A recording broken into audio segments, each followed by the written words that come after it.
Hello and welcome to English for Philosophy students. We are studying Jordan Peterson's 12 Rules for Life. We are in rule number 6. This is lesson number 47, and it is the 5th lesson in rule number 6. It will be the last lesson for rule number 6. So, throughout this rule, Jordan Peterson has made the case, number one, that the world is a very hard place, that life is hard. Often, life can be tragic. The most fortunate human being still suffers tragedy and eventually dies. Everybody dies in the end. And many people suffer horrible tragedies and have terrible lives and die. So, in light of this, some people criticize God or the maker of the universe. If they are atheists, they criticize fate or luck or just what is. What they are doing is criticizing being, the way things are. And when they do this, it psychologically and spiritually corrupts people. It makes them angry, hateful, bitter, self-destructive, and according to Jordan Peterson, it makes them murderous as well as suicidal. So they are going to kill themselves, but first they will kill as many other people as possible in their anger and hatred and bitterness, their destructive rage. So, to look at the world and to find fault, to say, this world is bad, life sucks, and God sucks, that is spiritually and psychologically toxic. Now, there are people who clearly see the suffering and the tragedy, but they maintain their core insistence, their core belief in the goodness of God and in the essential goodness of being. So, if being is good, who is to blame for evil? Well, people who cling to the idea that God is good, they must blame someone else for the evil. And primarily, they blame themselves and the shortcomings of other people, but mainly themselves. I want to point out, last week, we read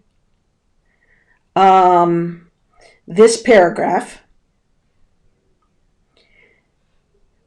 which points out that a hurricane is an act of God.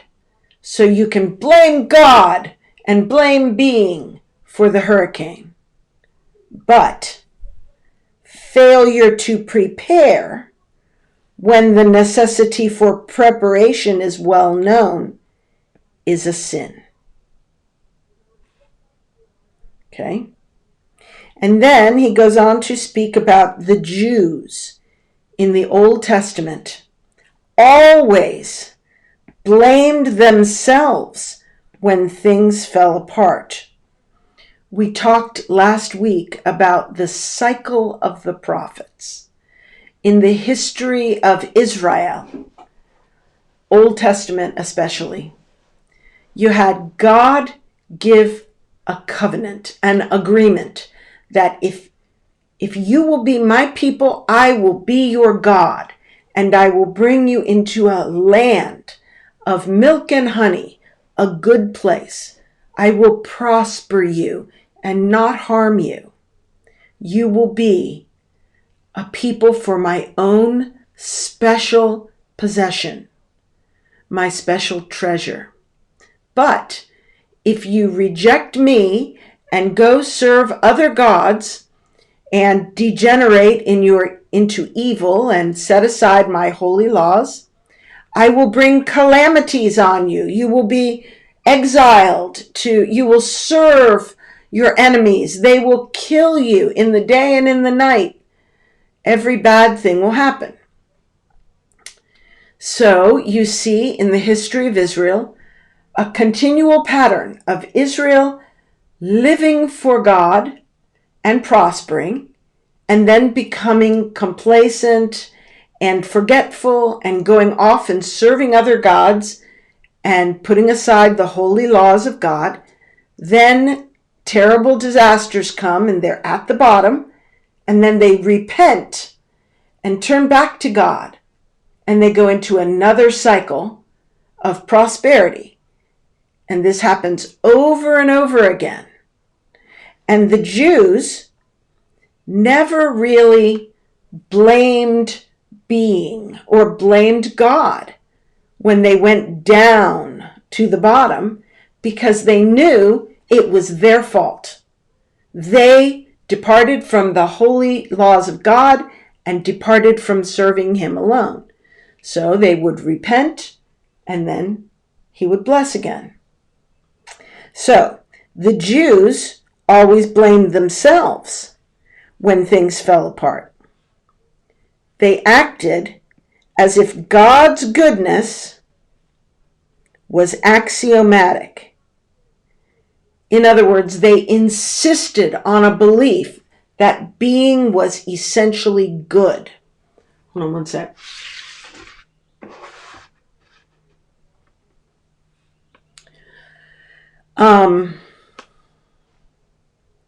And so they took responsibility for the shortfallings, the faults of being. So the goodness of reality was axiomatic, and they took responsibility for their own failure. That's insanely responsible. So that level of responsibility that says every misfortune that falls on our nation is because we have departed from God, that is ultimate responsibility. But the alternative is to judge reality as insufficient and to criticize being itself. So either you cling to the idea that the world God has made is essentially good and take responsibility for your own failures, or you rear up and criticize God for making an inferior world as if you could have made a better one. And those are your two choices. If you choose the latter, the second of the two options, then you will sink into resentment and the desire for revenge. Okay, now we want to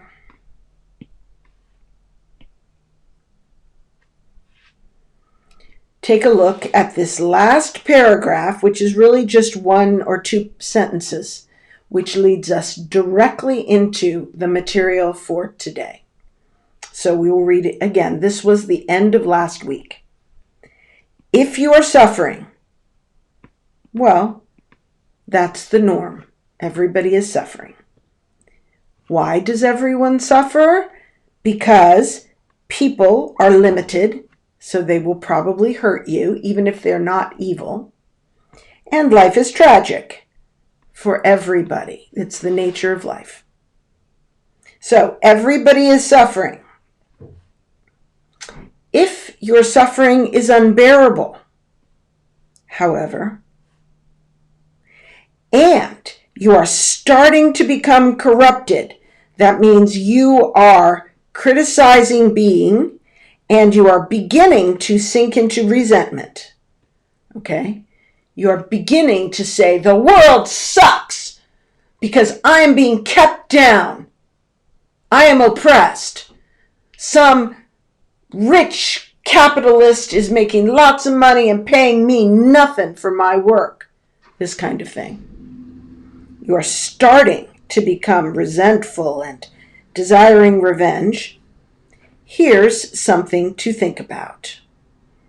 And that's where we start today. So, what I wanted you to see was everything we are reading today is addressed to this person. The person who is right now suffering. Well, that's everybody. But the people who are actually beginning to feel that their suffering is unbearable, very bad. So the people who are becoming angry, becoming resentful, and being tempted to curse God and die. People whose lives are effed up, screwed up. People who are not happy. This is who what we are reading tonight is addressed to. People who are not happy. If your suffering is unbearable and you are about to become corrupted, here's something to think about. This is where we begin today. Clean up your life. This is the last section of Rule 6. Okay, so if you are this person or you know a person like this, here is Jordan Peterson's counsel and advice. Number 1, consider your circumstances. Take a moral inventory. Also, just take a practical inventory. Observe your life. Every aspect of your life. Describe your life. Consider your circumstances. Start small. Okay, now start small. Olavo de Carvalho talks about baby steps.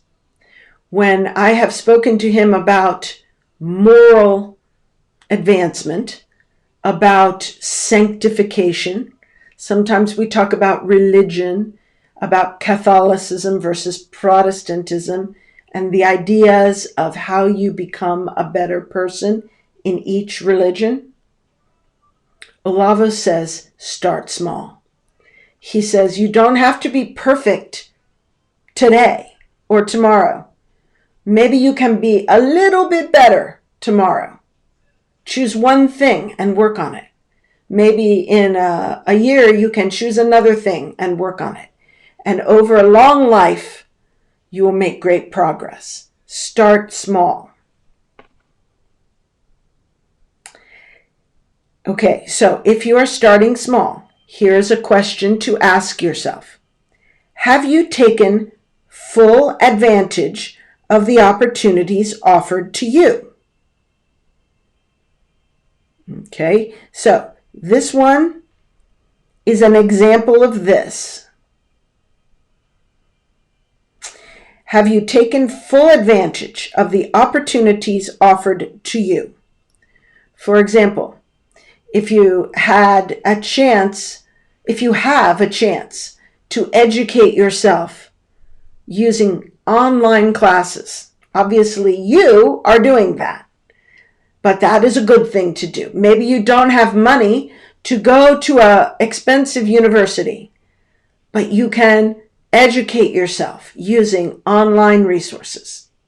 Everyone hearing this can, because you have a computer.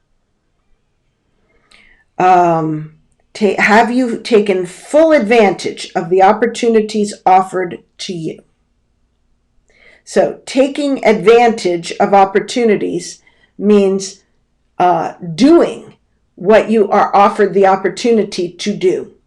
Sometimes the phrase take advantage of has a negative connotation, like I don't want someone to take advantage of me. That's negative. They're going to use me and it will hurt me and benefit them at my expense. But the phrase can also be positive.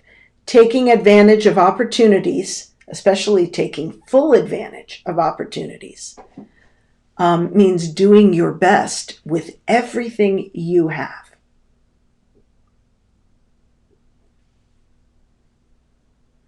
Another question. And again, this question is an example of doing this.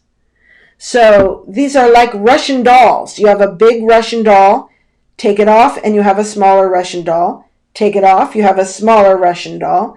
Take it off, and you have a smaller Russian doll. Each of these phrases is becoming more specific. A more specific suggestion of how you can do the bigger thing.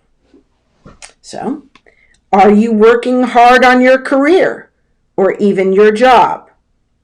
Okay, so a career is a field of work. For example, your career might be medicine, and maybe you'll be a doctor, but right now you're just a student who is working in the hospital, assisting. That's your job. So, are you working hard on your career or even just your job? If you are just the medical assistant and you are responsible to wash the table and disinfect the materials and stock the bandages, are you doing the best you can, even at something small? This is part of taking full advantage of the opportunities offered to you. Or, alternatively, are you letting bitterness and resentment hold you back and drag you down? I said earlier that this bitterness, where you are criticizing being, is toxic. It saps your energy. So he is saying, are you letting bitterness and resentment hold you back and drag you down? So you will not go forward in your career and advance if you are being pulled down by bitterness and resentment.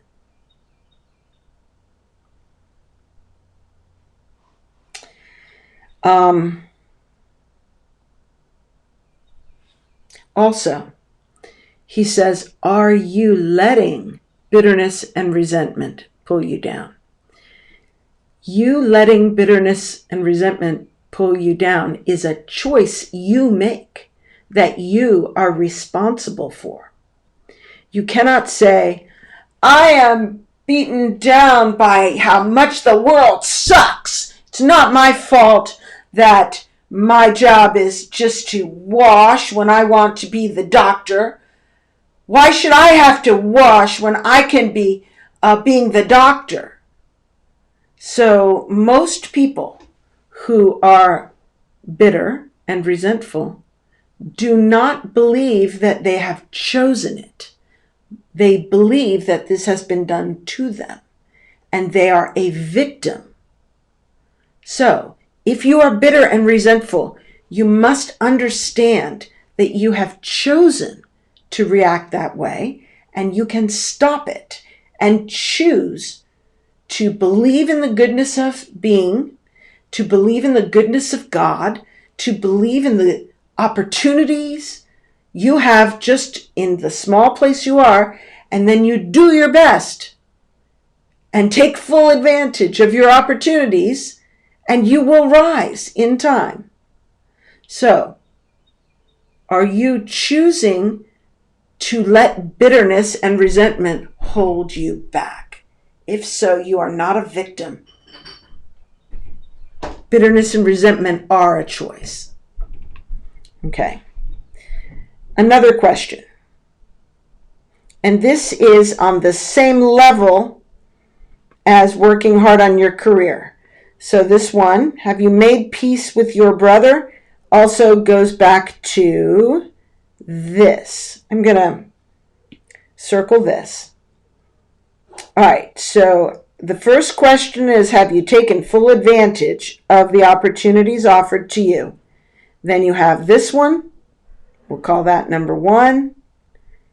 Going back toward this. Then we have this one. We'll call it number 2. And it also goes back to this. And we're going to have this one, number 3. And it will also go back to this. All of these questions help you diagnose whether or not you are taking full advantage of the opportunities given to you. Because we have already accepted the fact that you are unhappy. You're this guy. You are a person who is unhappy and angry and beginning to be corrupted by resentment. So the first question is to assess whether you are a true victim or not, to assess your own circumstance. Right here, to address your own circumstance and to find out if you are a victim. You are not a victim if you are not taking full advantage of the opportunities given to you. And you will diagnose that. First, are you working hard at your job? 2, have you made peace with your brother? And 3, are you treating your spouse and children with dignity and respect? Make peace with your brother does not just mean your physical, biological brother. It can mean that, but it can also mean your fellow man. Are you at peace with people? Or are you in fights? Are you in the midst of a lawsuit suing one guy?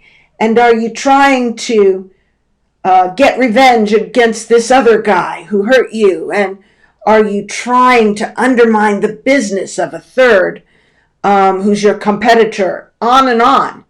Or are you at peace with everybody?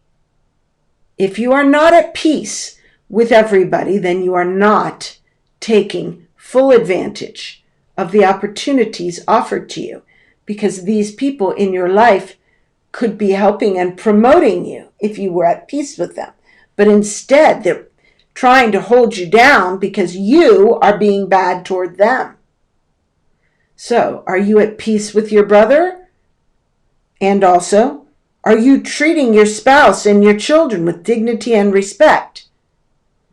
Because maybe this sad person, this angry person, has a bad home life. Maybe his wife wants to divorce him. Maybe she's cheating on him. Maybe his children are rebellious and disrespectful to him or in trouble.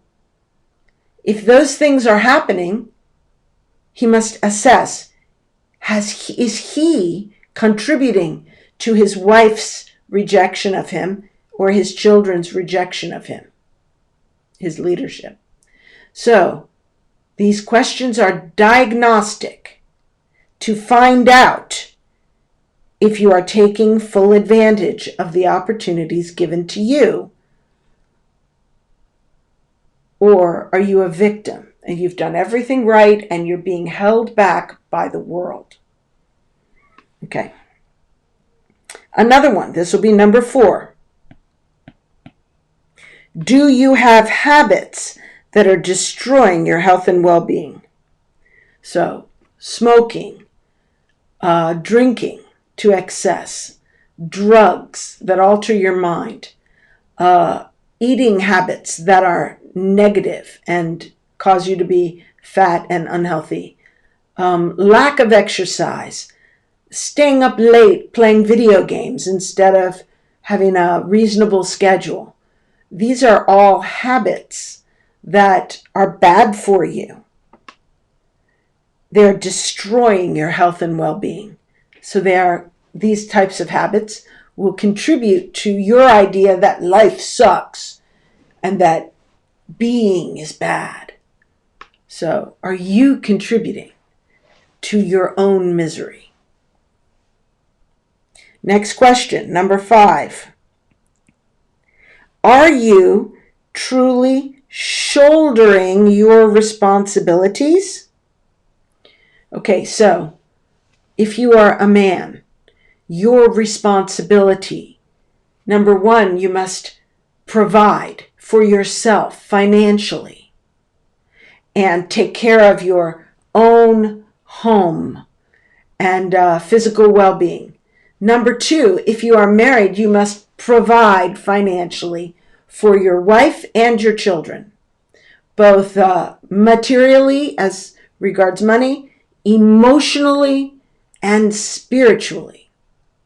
It is your responsibility, not your wife's responsibility, to make sure the home is secure and the children are in order and being raised to know and serve God. If you are a Christian, it is your responsibility to protect your family and to provide for your family. It also may be your responsibility to assist and care for your parents or your grandchildren if you have any. It's also your responsibility to serve your employer to the best of your ability. Also, perhaps you have a responsibility to people around you, neighbors. So, are you shouldering your responsibilities? This is a shoulder. It's this part. And when you have a heavy burden to carry, you rest it on your shoulders. That's where the strength is. So a man can stand up straight and carry the weight of his responsibility on his shoulders. So we say, are you shouldering your responsibility? Are you carrying it fully and strongly, uprightly, like a man? Here's number 6, diagnostic question, to see if you are taking full advantage of all of your opportunities, taking responsibility for your life. Have you said what you need to say? Okay. Have you said what you need to say to your friends and family members? Okay, so many times when a loved one dies, the person left behind is tortured by the fact that they never told them how much they loved them, or they never told them something. This is what it means when he says, said what you need to say. It means something deep and important. It doesn't just mean, have you told them to take out the trash on Wednesdays? No.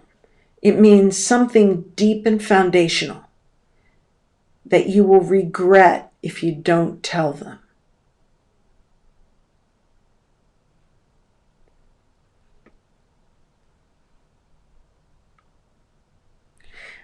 Number 7. Are there things that you could do, that you know you could do, that would make things around you better? This reminds me of a concept that we did in a former chapter, an earlier rule. He talked forever, it seemed, about this concept of something that you could do that you know of and that you would be willing to do. It's part of starting small. Something that you could do that's within your capability, and you know you could do it, that would make things around you better. For example, on my street, there is one thing that makes me very angry. Most things I can take with equanimity. They don't bother me. I'm laid back, no problem. But there's one thing that bothers me so much. On my street, somebody, maybe many people, but definitely one or two people, they throw the trash from their whole house on the road. Now, in America, in this area, not all of America, in this area, we are responsible, those who own a house are responsible to pay someone money to come and take the trash every week. In some places, the city taxes people and pays for a public service of collecting trash. But in this area, there is no public service for collecting trash. You either have to collect your own trash and drive it to the dump, or you have to pay someone to come every week and take it away for you. And I live on a street that has many turns. And in fact, they call it Snake Road.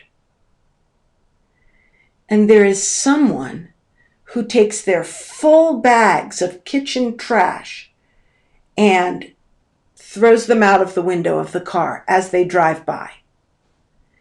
And they cannot be caught by the police because the way the road is, you can easily do it right after a curve where nobody can see you.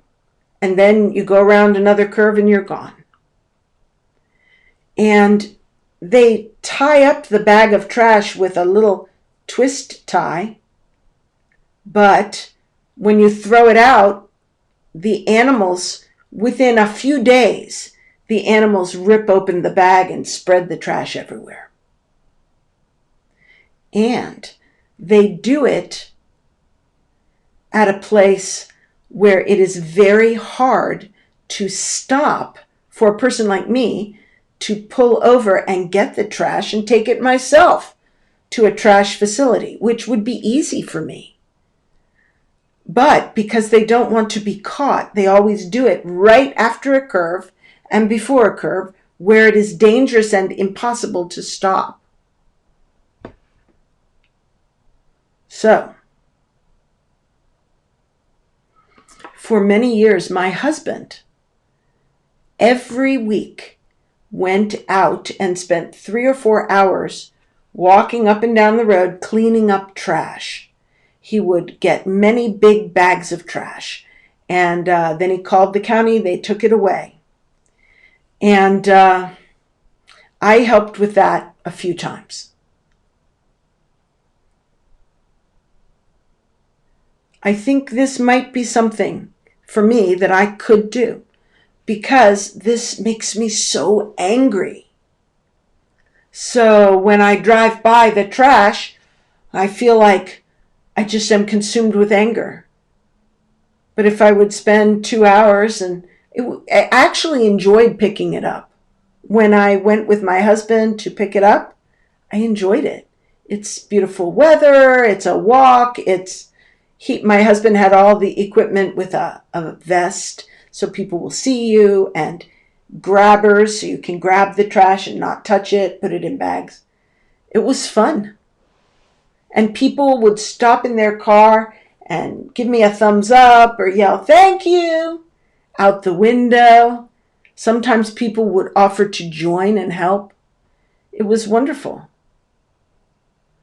So I think that would be an example of something that you could do, you could do, that would make things around you better. There are so many, even smaller examples. For example, maybe your dog pees on the floor. Well, maybe you could clean it up and take him for more walks. There's many things we can do that would make things better. It's easy to shout about how bad things are, to criticize others, and to become angry and to let resentment sap our energy and weigh us down.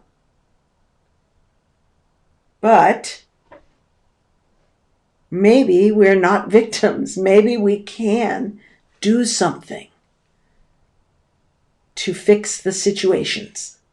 So here we have, his first suggestion is clean up your own life. Consider your circumstances. Think about your life. Start small. And then 5 questions. Are you working on your career hard? Or are you letting bitterness and anger hold you back?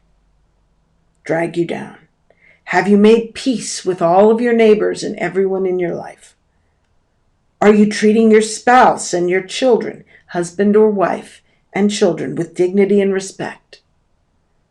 Do you have habits that are destroying your health and well-being? Are you truly shouldering your responsibilities? Have you said what you need to say to your friends and family members?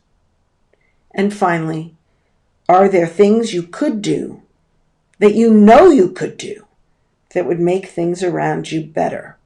In other words, have you cleaned up your own life? So this is something that anyone who is unhappy and dissatisfied with life should do before they curse God and die. If the answer to all of these questions is no, if the answer to any of these questions is no, here's something to try. Jordan Peterson is making a suggestion. Start to stop doing what you know to be wrong. Start stopping today. That is sort of a funny way of saying stop doing it, because start and stop are opposites. We don't say start stopping. So it's funny. But what he is saying is begin today to change. If the answer to these questions is no, then make the answer yes, little by little. Start today with not doing the wrong thing. Don't waste time questioning how you know that what you're doing is wrong, if you are certain it is. So, how do I know it's wrong to smoke? This how do I know it's wrong is such a philosophical and existential question that it could delay you forever in changing. If you are certain what you're doing is wrong, you don't need to know how you know. You do not need to defend the knowledge that this thing is wrong. Just stop doing it. Okay? If you are certain it is wrong, then don't waste time thinking about it. Just stop doing it. Inopportune questioning can confuse without enlightening. So you can get lost in the philosophical quagmire, in the philosophical swamp. You can sink. You can become confused and not become enlightened because you started out with the answer. It's wrong. And then you confuse yourself and you're not sure anymore what's right and what's wrong. So don't question it too much. It can confuse you as well as deflecting you from action. So the more you think about it, the less you may do it. You can know that something is wrong or right without knowing why. Your entire being can tell you something that you can neither explain nor articulate. I once read a book about women's intuition that females have. And this book was about women who are often attacked. And so women can be afraid that they are going to be attacked. And they often will say, oh, I'm being silly. I'm going to just go. So maybe they see their car and they're afraid to walk to it. And they say, I'm being silly. I'm going to just go. And then they go and they're attacked. And the book explained that a woman has an intuition in her heart that is based upon observation of actual clues, actual situations that are dangerous that she doesn't consciously understand or articulate, but somehow in her heart, she knows to be afraid. And she should listen to it. Because, for example, she is afraid to walk to her car. Maybe it is dark. Maybe there is a long way to go and no people to help her anywhere close. Maybe there is another car or a van parked right next to her car, and they're the only two cars in the parking lot. This is a classic scenario for abduction. The van will park next to a car and wait for a woman to come out and then open the door, pull the woman in, close the door, and drive away.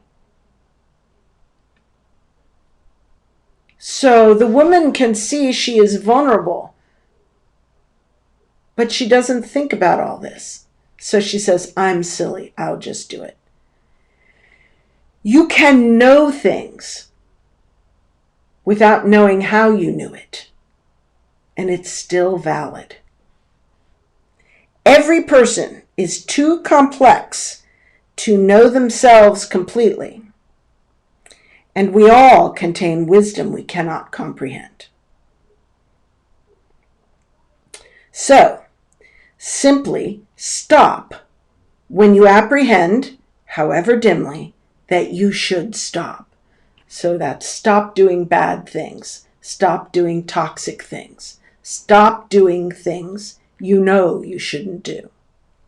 Simply stop when you apprehend, however dimly, that you should stop. Stop acting in that particular despicable manner. Despicable means bad. Stop saying those things that make you weak and ashamed. For example, I should not say I'm just stupid, or I'm old, or I'm fat, or I'm ugly. I should not say those things because they make me weaker. Say only those things that make you strong. Do only those things that you could speak of with honor.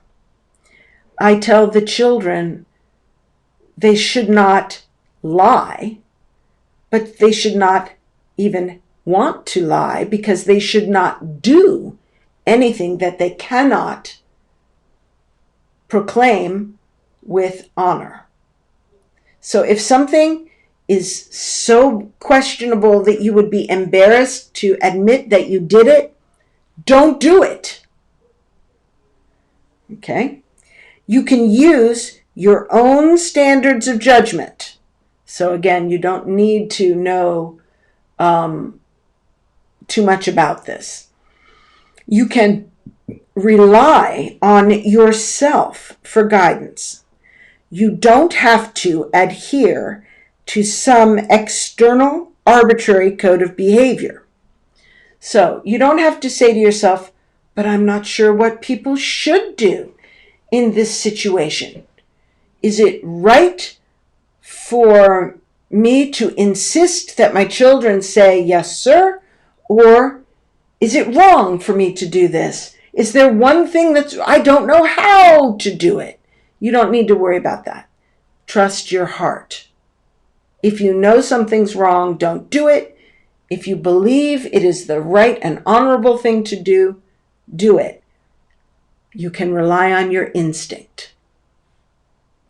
You don't have to find out the universal code of right and wrong that applies to everyone. But, he says, although means but. Even though you don't have to adhere to some external arbitrary code, yet you should not overlook the guidelines of your culture. So your culture may say that you ought to do certain things.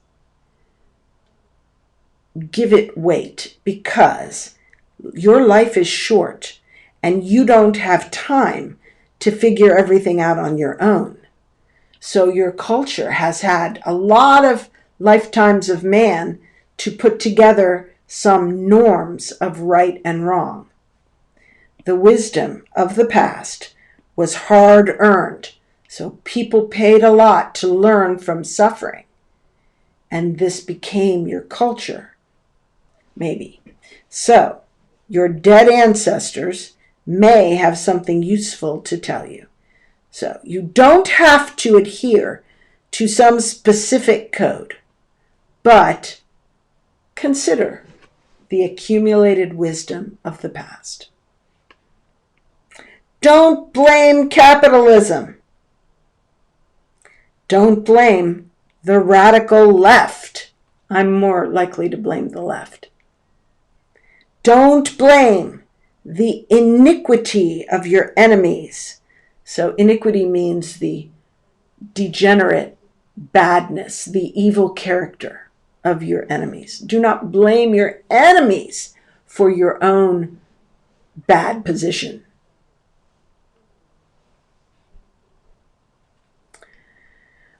Even if your enemy falsely accused you and got you sent to prison for a crime that he committed, you still can take your situation in prison and make it good. And when you come out, you can forgive your enemy because he's probably in bad shape. There is no situation where you have been wronged that you are justified in becoming angry and resentful and destroying yourself with bitterness. You can choose to forgive, to rise above it. It's your choice what you do with the opportunities you are given. Don't reorganize the state until you have ordered your own experience. So he's talking about don't blame capitalism, don't blame the left, don't blame your enemies, don't reorganize the state. So don't say, I want to remake America in a socialist pattern because America has income inequality and that's bad. So I'm going to try to make it so that we have a socialist takeover in America. Well, don't do that until you have ordered your own experience. If people must wait until they order their own experience, then one, not so many people will be trying to change the world. And two, those who do change the world will do it for the better, from a heart of peace. Have some humility. If you cannot bring peace to your own household, how dare you try to rule a city? It's outrageous. to think you can run the world if you cannot run your own life. Let your own soul guide you. Watch what happens over the days and weeks. So here he's beginning to say this approach to life will take a long time to bear fruit. Or maybe he's saying it will bear a lot of fruit over time. Watch what happens over the days and weeks. When you are at work, you will begin to say what you really think. You will start to tell your wife or your husband or your children or your parents what you really want and need from them. When you know that you have left something undone, you will act to correct the omission. So if you forgot to do something good, you will quickly go and do it, not just say, oh, I forgot. Your head will start to clear up. That means you won't be foggy and slow and clouded by anger and resentment and circles of thought that you cannot escape.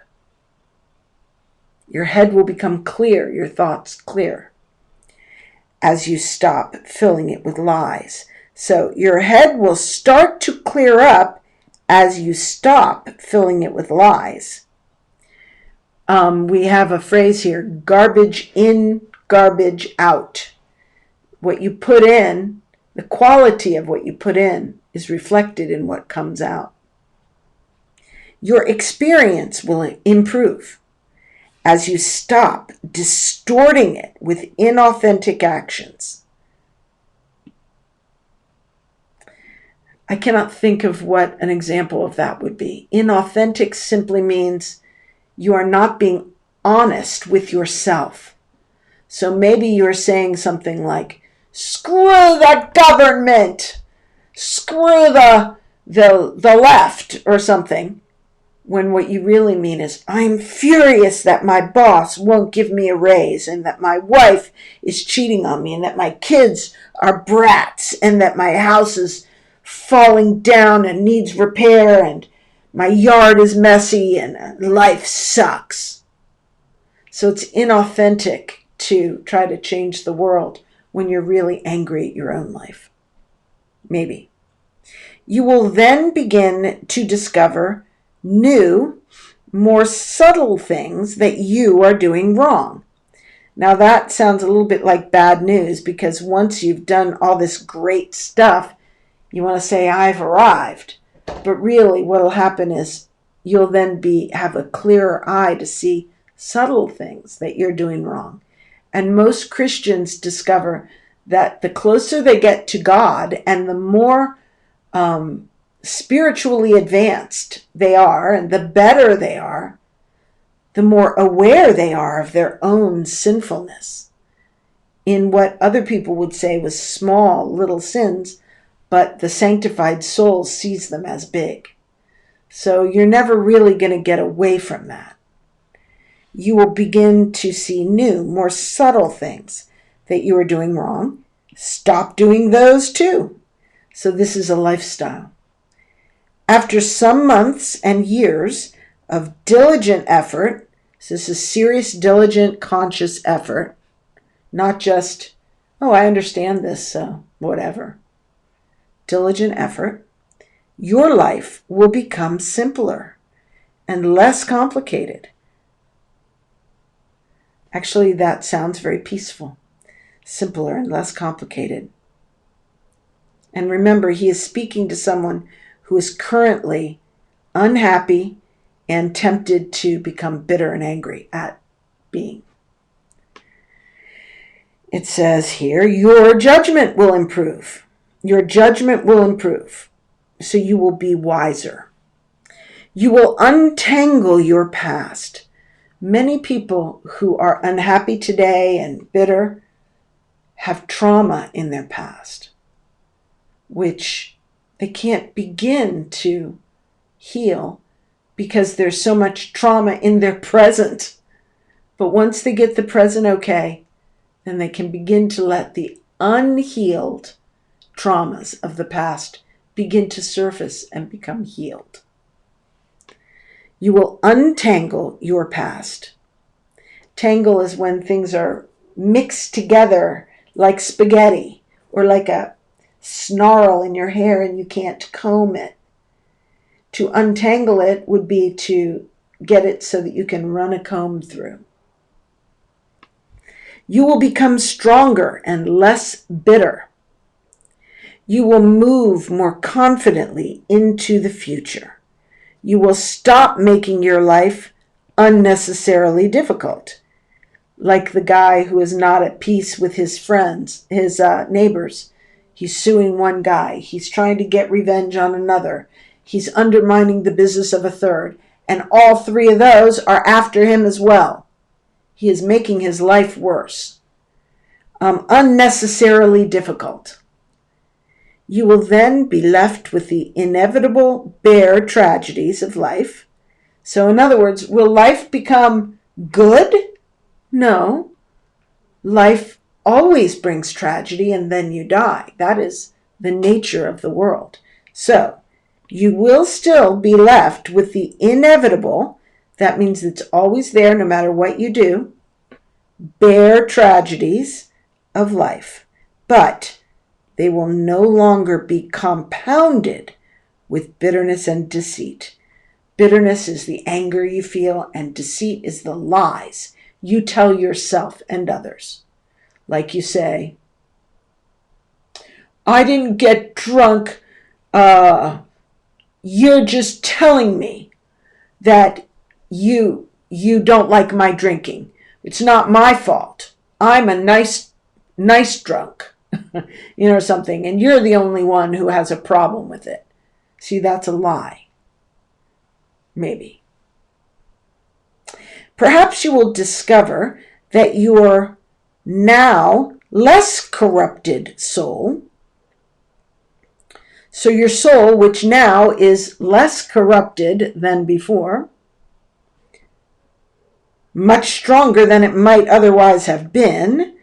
Okay, so your soul, which is less corrupted and much stronger than it would have been if you hadn't done these things, is now able to bear those remaining necessary, minimal, inescapable tragedies. That would be these ones. So now that your soul is uncorrupted relatively and stronger, you're able to bear the tragedies and you don't be so sad and bitter as you are now. Perhaps you will even learn to encounter the tragedies, so that they stay tragic, merely tragic, instead of degenerating into outright hellishness. There's a little bit of beauty in tragedy. I mean, people write great stories about tragedy, and it causes the human soul to soar. And if your tragedy can be a tragedy that ennobles and elevates and maybe even changes you for the better, that would be ideal. That is a lot better than having the tragedies cause you to just think that life is hell and that you should curse God and die. Maybe your anxiety and hopelessness and resentment and anger, however murderous initially, like right now you have all these things and they're horribly murderous. They make you want to murder someone. Maybe they will recede. So your anxiety, hopelessness, resentment, and anger will become less. Perhaps your uncorrupted soul will then see its existence as a genuine good. So when all that is happening, maybe you will begin to see that your life is good, not just evil in an evil world and something that should be killed through suicide. In fact, you might begin to see it as something to celebrate even in the face of your own vulnerability. See, part of the root of our anger at the allegedly bad world, the life sucks world, is that we're afraid for ourselves because we know how vulnerable we are.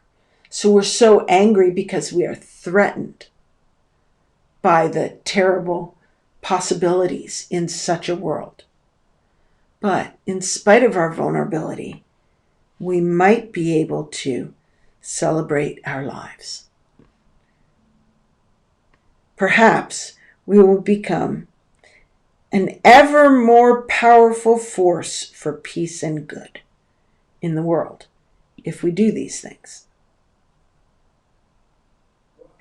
Perhaps, see, all these things are giving hope to the person whose life is a mess, who is tempted to say that life sucks, curse God and die. If you will take responsibility for your own stuff, begin to make it better little by little, perhaps you will then see that if all people did this in their own lives, the world might stop being an evil place. And after that, with continued effort, perhaps, which means maybe, hopefully, it could even stop being a tragic place. Who knows what existence might be like if we all decided to strive for the best, to take responsibility for our own stuff instead of cursing the stuff that's outside of our capability. Who knows what eternal heavens might be established by our spirits, purified by truth, aiming skyward, right here on the fallen earth. Even though earth is fallen, how heavenly could it be if we all would look to ourselves and take care of our own problems? So, set your own house in perfect order before you criticize the world. And that is rule number 6. I will see you later.